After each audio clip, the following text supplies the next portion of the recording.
Hi all, അസ്സലാമു അലൈക്കും. അപ്പോൾ ഇന്നത്തെ നമ്മുടെ റെസിപ്പി വെറൈറ്റി ടേസ്റ്റ് ആയിട്ടുള്ള സൂപ്പർ മുട്ടക്കറിയാണ് കേട്ടോ. സാധാരണ നമ്മൾ ഉണ്ടാക്കുന്നതിൽ നിന്ന് വ്യത്യസ്തമായിട്ട് തക്കാളിയോ തേങ്ങയോ ഒന്നും തന്നെ ചേർക്കാതെ തയ്യാറാക്കാൻ പറ്റിയ ഒരു അടിപൊളി റെസിപ്പിയാണ്. അപ്പോൾ ഇതെങ്ങനെ ഉണ്ടാക്കുന്നത് നോക്കിയാലോ. അപ്പോൾ എൻ്റെ വീഡിയോ ആദ്യമായിട്ട് കാണുന്നവരാണെങ്കിൽ ഒന്ന് സബ്സ്ക്രൈബ് ചെയ്യണേ, ഇഷ്ടപ്പെട്ടാൽ ലൈക്കും കൂടി ചെയ്യണേ. അപ്പോൾ വീഡിയോയിലേക്ക് പോകാം. അതിനായിട്ട് ഒരു പാൻ അടുപ്പത്ത് വെക്കാം. എന്നിട്ട് ഒരു 2-3 ടേബിൾ സ്പൂൺ ഓയിൽ ഒഴിച്ച് കൊടുക്കാം. 2 വലിയ സവാള ചെറുതായി അരിഞ്ഞതും കൂടി ചേർത്ത് കൊടുക്കാം. എന്നിട്ട് നല്ലതുപോലെ വഴറ്റി കൊടുക്കാം. ഇനി സവാള നല്ലതുപോലെ വഴന്നു വന്നതിന് ശേഷം ഇതിലേക്ക് ഒരു 3 പച്ചമുളക് നടുവേ കീറിയത് ചേർത്ത് കൊടുക്കാം. ഒരു 6 അല്ലി വെളുത്തുള്ളി കൂടി ചേർത്ത് കൊടുക്കാം. പിന്നെ ഒരു ചെറിയ കഷ്ണം ഇഞ്ചി ചെറുതായി കട്ട് ചെയ്തതും കൂടി ചേർത്ത് കൊടുക്കാം. എന്നിട്ട് നല്ലതുപോലെ വഴറ്റി കൊടുക്കാം. ഇനി ഇതിലേക്ക് ഒരു 10 കാഷ്യൂനട്ടും കൂടി ചേർത്ത് കൊടുക്കാം. എന്നിട്ട് എല്ലാം കൂടി നല്ലതുപോലെ വഴറ്റിയെടുക്കാം. അതിനുശേഷം ഫ്ലെയിം ഓഫ് ചെയ്യാം. ഇനി ഇതൊന്ന് ചൂടൊക്കെ പോയി തണുത്തതിന് ശേഷം നമുക്ക് മിക്സിയുടെ ജാറിലേക്ക് ഇട്ട് കൊടുക്കാം. ഒരു പിടി മല്ലിയിലയും കൂടി ചേർത്ത് കൊടുക്കാം. എന്നിട്ട് നല്ലതുപോലെ അരച്ചെടുക്കാം.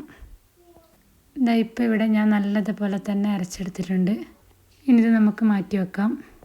ഇനി നമ്മൾ നേരത്തെ സവാള വാറ്റിയ പാത്രത്തിൽ തന്നെ ഒരു 2 ടേബിൾ സ്പൂൺ ഓയിലും കൂടി ഒഴിച്ച് കൊടുക്കാം. ഓയിലൊന്ന് ചൂടായതിന് ശേഷം ഒരു 4 ഗ്രാമ്പു 4 ഏലക്ക ചെറിയ പീസ് പട്ടയും കൂടി ചേർത്ത് കൊടുക്കാം. എന്നിട്ട് ജസ്റ്റ് ഒന്ന് ഇളക്കി കൊടുക്കാം. അതിന് ശേഷം നമ്മൾ അരച്ച് വെച്ച പേസ്റ്റ് ഇതിലേക്ക് ചേർത്ത് കൊടുക്കാം.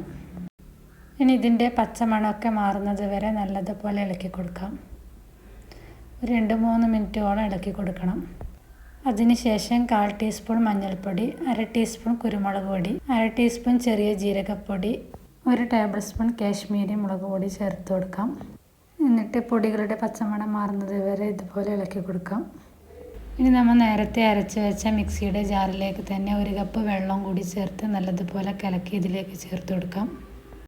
ഇനി ഇത് നല്ലതുപോലെ തിളച്ച് വന്നതിന് ശേഷം ഇതിലേക്ക് ആവശ്യമായ ഉപ്പ് ചേർത്ത് കൊടുക്കാം. ഇനി അടുത്തതായി ഇതിലേക്ക് അധികം പുളിയില്ലാത്ത ഒരു 3 ടേബിൾ സ്പൂൺ തൈര് ചേർത്ത് കൊടുക്കാം. അധികം പുളിയില്ലാത്ത തൈര് തന്നെ ചേർത്ത് കൊടുക്കണം കേട്ടോ. ഇനി ഒരു 1/2 ടീസ്പൂൺ ഗരം മസാലയും കൂടി ചേർത്ത് കൊടുക്കാം.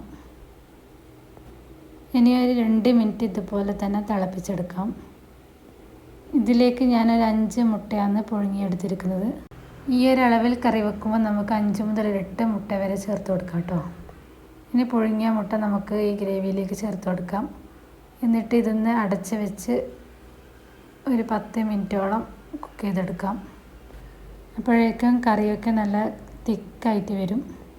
ഈ സമയത്ത് ഉപ്പ് നോക്കുക, ഉപ്പ് കുറവാണെങ്കിൽ ചേർത്ത് കൊടുക്കാം. അതുപോലെ കുരുമുളക് പൊടി എരിവിനനുസരിച്ചും കൂടി ചേർത്ത് കൊടുക്കാം. എന്നിട്ട് ഇതുപോലെ അടച്ച് ഒഴിച്ച് കൊടുക്കാം.